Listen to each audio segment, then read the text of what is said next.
మాధవుడు ఆనందిస్తాడు. వేసవి కాలం వస్తే నీళ్ళు అందకపోతే చిన్న చిన్న కొబ్బరి చిప్పల్లో నీళ్లు పోసి ఇంటి బయట పెట్టి పక్షులకి 2 చుక్కల నీళ్లు పోసిన మాధవుడు ఆ పక్షిలోంచి అందుకుంటాడు, ఆనందిస్తాడు. ఈ వనాన్నంతటినీ కూడా మనం ఒక తల్లిగా భావిస్తాము. ఈ పక్కన కూర్చుంది ఒక పెద్ద తల్లి, ఈవిడి పేరు భూమాతట. చాలా సంతోషం వేసింది నాకు ఆ పేరు వినగానే. మన ఈ వనాన్నంతటినీ కూడా వనమాత, ఆ వనమాతకే మీరు పెట్టుకున్న పేరు దుర్గమాత, మీటి దుర్గమాత. ఆవిడ చెట్టులోనూ పూజలు అందుకుంటుంది, రాళ్లలోంచి పూజలు అందుకుంటుంది. అందుకోసమనే ఆయన ఒక రాతిని అమ్మవారిగా చేసి గుడి కట్టి దానికి పూజ చేస్తున్నాడు. మంచిదా కాదా ఇది? అంచేత మానవ సేవయే మాధవ సేవ అనొచ్చా?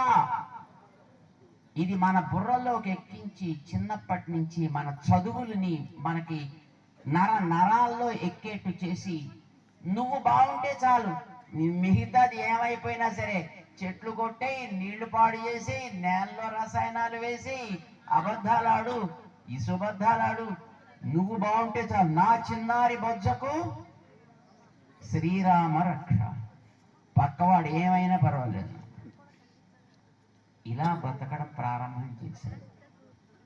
నాకు నచ్చింది పక్కవాడి మీద ఆరోపించి వాణ్ణి మార్చి పారవేస్తా, ఇలాగ మనుషులు తయారయ్యారు. ఎంత దురదృష్టం చూడండి. మన సూత్రం ఏం కావాలి చెప్పండి?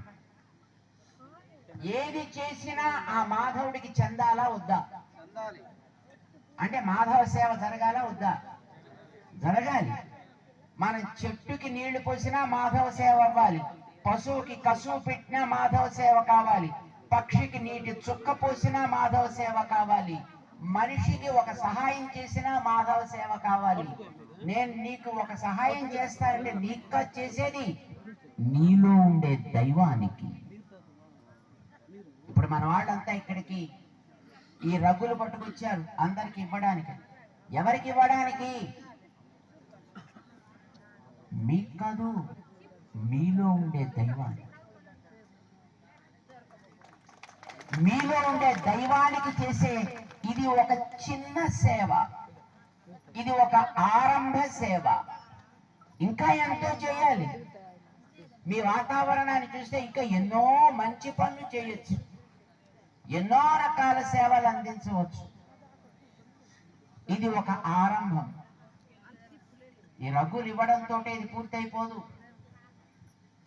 ఇప్పుడు రగ్గులు ఇవ్వాలి మీకు, తద్వారా చలి నుంచి కొంత రక్షణ పొందాలి. కానీ ఇది ఒక ఆరంభం కావాలి. మీ పిల్లలు బాగా చదువుకోవాలి, మంచి చదువు చదవాలి. హిరణ్యకశిపుడు, ప్రహ్లాదుడు పేరు విన్నారు ఎప్పుడైనా? విన్నారు? ఎంతమంది విన్నారు? చాలా మంది విన్నట్లేదు. ప్రహ్లాదుడు తెలుసు ఎవరికైనా? వాళ్ళ నాన్నగారు హిరణ్యకశిపుడు. ఎరా, నిన్ను గురువు గారి దగ్గరికి పంపించాం కదా, ఏం చదువుకున్నావో చెప్పరా అని అడిగాడండి. చదివితే పిల్లాడు చెప్పాడు, నాన్న నేను చాలా చదివానా అంటే, మ్యాథమెటిక్స్ చదివావా, కెమిస్ట్రీ చదివావా, ఫిజిక్స్ చదివావా, బాటనీ చదివావా, జియాలజీ చదివావా, లా చదివావా, ఏం చదివావా అని అడిగాడు. పిల్లాడు చెప్పాడు, నాన్న చదువులలో మర్మమెల్ల చదివితి తండ్రి, చదువులలో మర్మమెల్ల చదివితి తండ్రి. మీరు భోజనం చేసే అలవాటు ఉందా మీకు? ఉందా లేదా? ఉంది. భోజనం దేనికి చేస్తారండి? బలం కలగడానికి. ఇన్ని ఆకులు పట్టుకొచ్చి మీ ముందర పోసి తినండి అంటే తింటారా? ఏం చేస్తారు? ఆ ఆకులన్నిటినీ చక్కగా ఉడికించి అందులో కాస్త చింతపండు వేసి అందులో కాస్త ఉప్పు చేర్చి రసం తీసి దాన్ని బాగా కాచి చక్కగా ఒక గ్లాసుడ్ అయ్యేట్టుగా చేసి దాన్ని అన్నంలో కలిపి అప్పుడు దాన్ని తింటారు. అవునా కదా? అంటే అదేంటది? సారం, మర్మం. తినేది మన ఒంటికి పట్టాలి, బలం కావాలి, బుద్ధికి పదును పెట్టాలి.